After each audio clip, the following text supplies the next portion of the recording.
Metodologia do monoteísmo nazareno cristão. A tradição nazarena e a tradição cristã expõem demonstrativamente que Deus poupou o sacrifício de Isaque após ter provado a fé de Abraão. Porém, o propósito de Deus era o sacrifício de seu filho unigênito, conforme abalizado pela tradição cristã. A tradição nazarena vai além e afirma que o próprio Pai é Yeshua e veio para ser o sacrifício por toda a humanidade, ou seja, que Yeshua é o Pai e que o próprio Pai é Yeshua, Jesus Cristo, o nosso Senhor. Jesus afirmou: eu e o Pai somos um. João 10:30. Não se turbe o vosso coração. Credes em Deus, crede também em mim. João 14:1. Na citação bíblica abaixo, Jesus esclarece o monoteísmo com a unificação do Pai no Filho. Disse-lhe Jesus: eu sou o caminho, a verdade e a vida. Ninguém vem ao Pai senão por mim. Ninguém vem ao Pai refere-se a si mesmo. Se vós me conhecesseis a mim, também conheceríeis ao meu Pai. E já desde agora o conheceis e o tendes visto. Disse-lhe Filipe: Senhor, mostra-nos o Pai, o que nos basta. Disse-lhe Jesus: eu estou há tanto tempo convosco e não me tendes conhecido, Filipe? Quem me vê a mim, vê o Pai. E como dizes tu, mostra-nos o Pai? Não crês tu que eu estou no Pai e o Pai em mim? As palavras que vos digo, não a digo de mim mesmo, mas o Pai que está em mim é quem faz as obras. Crede-me que estou no Pai e o Pai em mim, ao menos por causa das obras. João 14:6-11. Monoteísmo e unificação nazarena. A tradição nazarena é credenciada pelas citações de Tertuliano de Cartago quando se refere aos judeus nazarenos como os monoteístas ou os monarquistas. Citações. Ele diz que o próprio Pai desceu até a Virgem e ele mesmo, nascido dela, ele mesmo sofreu e de fato foi ele mesmo, Jesus Cristo. Contra Praxeas, capítulo 1. Tertuliano Apud Aragão, 2013, página 38. No curso do tempo, então o Pai verdadeiramente nasceu, o Pai sofreu, e o próprio Pai, o Senhor Todo-Poderoso, a quem em suas orações eles, os monarquistas ou monoteístas, declaram ser Jesus Cristo. Contra Praxeas, capítulo 2. Tertuliano Apud Aragão, 2013, página 38. Pois eles, os adeptos da fé judaica, negam ao Pai quando dizem que ele mesmo é o Filho, e negam ao Filho quando eles supõem que o Filho seja o mesmo que o Pai. Contra Praxeas, capítulo 31, Tertuliano Apud Aragão, 2013, página 39. Livro Judaísmo Nazareno. Jesus deixa esclarecido que seus seguidores também estão nele, assim como ele está no Pai e o Pai está no Filho. Nós estamos no Pai através de Jesus, o Filho. Este é o segredo do monoteísmo cristão nazareno. O corpo de Cristo é a igreja e Jesus é a cabeça. A igreja está em Cristo e Cristo está no Pai. Todos juntos somos uma triunidade. O Pai, o Filho e a Igreja, através da comunhão com o Espírito Santo. E Deus é a cabeça de Cristo, 1 Coríntios 11, 3b. E Ele, Cristo, é a cabeça do corpo da Igreja, Colossenses 1, 18a. Ora, vós sois o corpo de Cristo e seus membros em particular, 1 Coríntios 12, 27. Porque todas as coisas sujeitou debaixo dos seus pés. Mas quando ele diz todas as coisas estão sujeitas, claro que se excetua aquele que lhe sujeitou todas as coisas, E quando todas as coisas lhe estiverem sujeitas, então também o mesmo Filho se sujeitará àquele a que todas as coisas lhe sujeitou, para que Deus seja tudo em todos. 1 Coríntios 15, 27 e 28.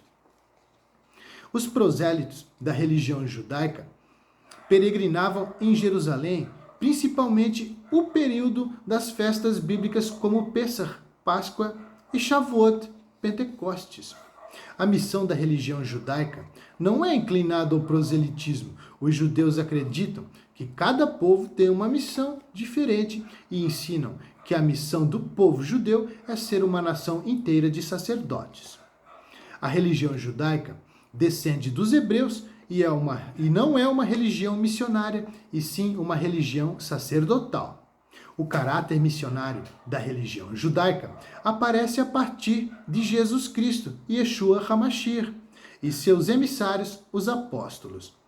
O propósito sacerdotal é abalizado desde os tempos antigos de Abraão, quando devolveu o dízimo dos despojos para Melquisedeque, rei e sacerdote de Salém. E Melquisedeque, rei de Salém, trouxe pão e vinho, e era este sacerdote do Deus Altíssimo, e abençoou-o e disse: Bendito seja Abrão, o possuidor dos céus e da terra, e bendito seja o Deus Altíssimo, que entregou os teus inimigos nas tuas mãos. E Abrão deu-lhe o dízimo de tudo. Gênesis 14, 18 a 20. Metodologia da missão sacerdotal de Jesus Cristo, Yeshua HaMashiach. Nos escritos nazarenos, os Ketuvim, Netzarim, atinente ao Novo Testamento, a ordem sacerdotal de Melquisedeque é atribuída a Jesus Cristo. Assim, Melquisedeque, rei e sacerdote de Salém, atual Jerusalém, é interpretado como uma prefiguração de Jesus Cristo, rei e sacerdote. O sacerdócio de Cristo foi uma só oblação perfeita de sacrifício pacífico. E Jesus, clamando outra vez com grande voz, rendeu o Espírito. E eis que o véu do templo se rasgou em dois, de alto a baixo, e tremeu a terra, e fenderam-se as pedras. Mateus 27, 50, 51. O significado de rasgar o véu do templo refere-se ao acesso ao Santo dos Santos. Jesus rendeu o Espírito e o véu do templo se rasgou em dois, significa que Jesus rompeu e removeu a barreira da separação entre Deus e os homens. A partir da paixão de Cristo, o trabalho do sumo sacerdote da ordem levítica não teria mais valia, porque Jesus eliminou a barreira entre Deus e os homens, oferecendo-se como um sacrifício vivo e eficaz contra o pecado que separa o homem de Deus. Este é o significado de rasgar o véu de alto a baixo. Pouco tempo depois da paixão de Cristo, cerca de 40 anos, o Beit HaMikdash, o segundo templo de Jerusalém, foi destruído no ano 70 e encerraram-se os sacrifícios. A qual temos como âncora da alma, segura e firme, e que penetra até o interior do véu, onde Jesus, o nosso precursor, entrou por nós, feito eternamente sumo sacerdote, Kohen Gadol, segundo a ordem de Melquisedeque, aos Hebreus 6, 19 e 20. Aqui já não fala-se mais da ordem levítica, mas de uma ordem de Melquisedeque que já existia antes dos levitas, que é o sacerdócio da fé e não o sacerdócio da lei. Yosef ben Matitial, Flávio Joséfos, século II, relata que o véu tinha 12 centímetros de espessura e que cavalos, puxando dos dois lados, não podiam parti-lo. Esse grosso véu era feito de material azul, roxo e escarlate, de linho fino e torcido. Roxo é púrpura e escarlate é vermelho. Jesus se ofereceu como um sacrifício vivo para nunca mais precisar de sacrifícios de sangue, pois Jesus foi o sacrifício perfeito. Depois que Jesus Cristo rei e sacerdote, ofereceu a si mesmo como sacrifício perfeito e vivo, aconteceu a destruição do Beit HaMikdash, o segundo templo. O templo de Jerusalém foi destruído, supostamente por Tito, em 8 de setembro do ano 70 depois de Cristo, da Era Comum. Então cessaram-se os sacrifícios do templo de Jerusalém, que eram segundo a ordem levítica, porque já tinha sido consumado um verdadeiro sacrifício segundo a ordem de Melquisedeque. Mas este, porque permanece eternamente, tem o sacrifício perpétuo. Aos Hebreus 7, 24.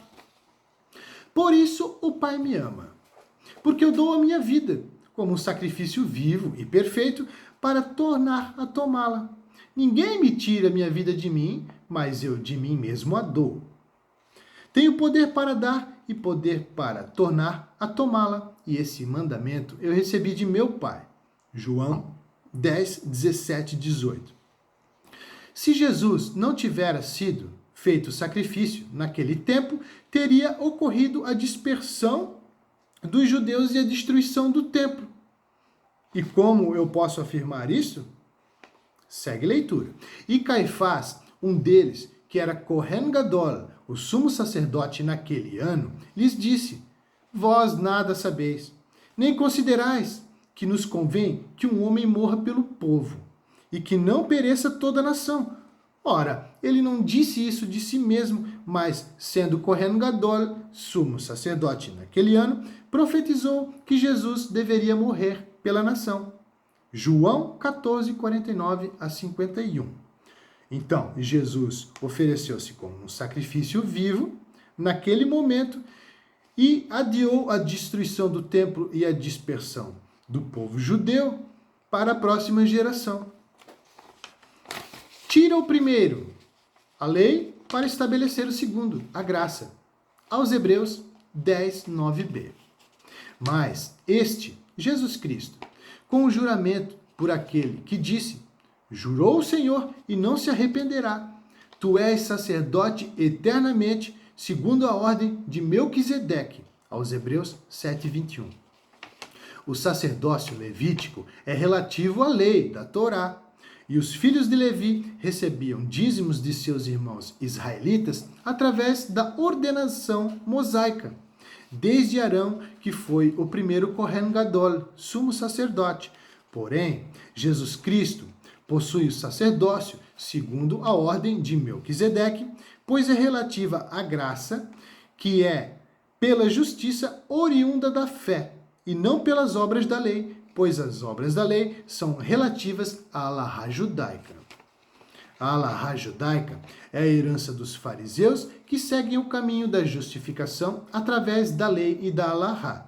A lei é distinta da halahá, porém ambas seguem o caminho da justificação pelas obras de boa conduta e preservação do ministério sacerdotal judaico, sem apresentar caráter missionário e não vinculado ao proselitismo.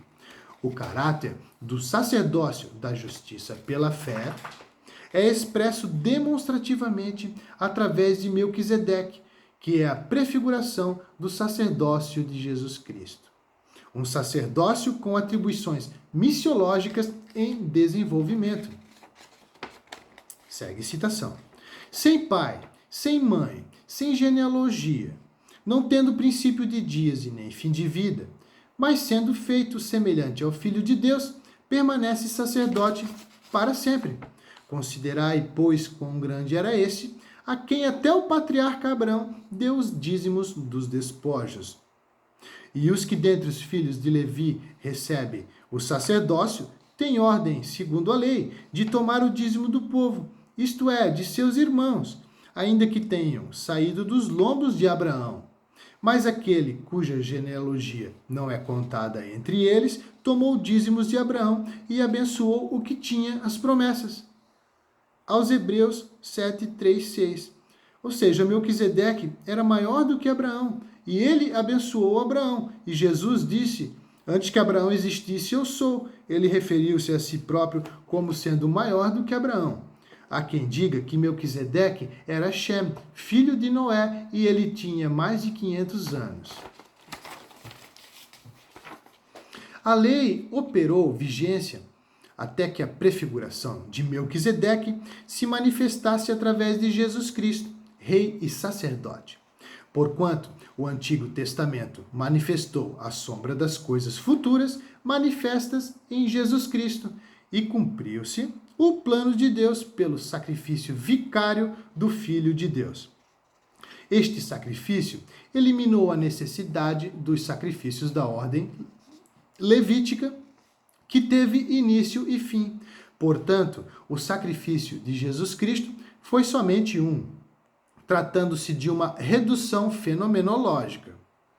Porém, foi um sacrifício necessário, e este sacrifício foi suficiente para a justificação de toda a humanidade que acredita em Jesus Cristo, o Filho de Deus. Portanto, ninguém vos julgue pelo comer ou pelo beber, ou por causa dos dias de festa ou de lua nova, ou dos sábados, que são sombra de coisas futuras, mas o corpo é de Cristo. Colossenses 2, 16, 17. Então disse: Eis aqui venho para fazer, ó Deus, a tua vontade. Tira o primeiro, a lei e a Alahá, para estabelecer o segundo, a graça e a justiça pela fé, na qual vontade temos sido santificados pela oblação do corpo de Cristo, feita uma vez. E assim, todo sacerdote levítico aparece a cada dia, ministrando e oferecendo muitas vezes os mesmos sacrifícios, que nunca podem tirar os pecados. Mas este, Jesus Cristo, havendo oferecido para sempre um único sacrifício pelos pecados, está sentado à destra de Deus. Daqui em diante, esperando até que os seus inimigos sejam postos por escabelo dos seus pés. Porque com uma só oblação aperfeiçoou para sempre os que são santificados. E também o Espírito Santo nolo testifica, porque depois de haver dito: esta é a aliança que farei com eles depois daqueles dias, diz o Senhor. Porei as minhas leis em seus corações, e as escreverei em seus entendimentos. E acrescenta: e jamais me lembrarei de seus pecados e das suas iniquidades. Ora, onde há remissão destes, não há mais oblação pelo pecado. Tendo, pois, irmãos, ousadia para entrar no santuário pelo sangue de Jesus, pelo novo e vivo caminho que ele nos consagrou, pelo véu, isto é, pela sua carne, e tendo um grande sacerdote sobre a casa de Deus, Jesus Cristo, cheguemos com um verdadeiro coração, com inteireza de fé, tendo os corações purificados da má consciência e o corpo lavado com água limpa, através da mikve, a imersão, o batismo. Retenhamos firme a confissão da nossa esperança, porque fiel é o que prometeu. Aos Hebreus 10, 9, 23. Substituição dos sacrifícios de sangue pelo batismo nas águas, o mikve, a imersão. Os essênios eram estudiosos das Escrituras que se refugiaram nas cavernas do Mar Morto. Eles consideravam que o altar do templo havia sido profanado por Antíoco Epífanes por volta do ano 164 a.C., quando foi sacrificado porcos no altar. Os essênios não praticavam os rituais de sacrifício de animais depois que o templo foi profanado e substituíram por rituais de purificação por imersão em águas, o mikve, o qual tornou-se inspiração para o batismo. João Batista, Yohanan Amatbil, primo de Yeshua HaMashiach, Jesus Cristo, veio pelo deserto próximo às cavernas do Mar Morto, provavelmente adotou o costume do mikve, ritual de purificação por imersão em águas, chamado de batismo. Por esse motivo, João batizou seu primo Jesus, para representar a troca dos sacrifícios pelo ritual de purificação dos pecados, representado pelo batismo nas águas. Não há nenhuma menção direta a Jesus ou João Batista nos rolos dos essênios encontrados nas grutas do Mar Morto. Redução fenomenológica dos sacrifícios. Jesus foi uma redução fenomenológica dos sacrifícios, tendo consumado esta prática. Daquele momento em diante, os sacrifícios de animais perderam a validade, pois o sacrifício vicário de Cristo foi suficiente. E o Templo de Jerusalém foi destruído cerca de 40 anos depois, no ano 70 da Era Comum, e não foram mais abatidos animais em sacrifícios para Deus. A consumação do sacrifício vicário de Cristo foi suficiente e foi trocada a ordem de sacrifícios pela ordem do batismo, que é o mikve, a imersão nas águas, que foi representado pelos essênios, que eram os homens que não acreditavam mais no sacrifício porque o templo havia sido profanado por Antíoco Epífanes, que sacrificava porcos no altar do Beit HaMikdash, o templo de Jerusalém. Dudu plantando a semente.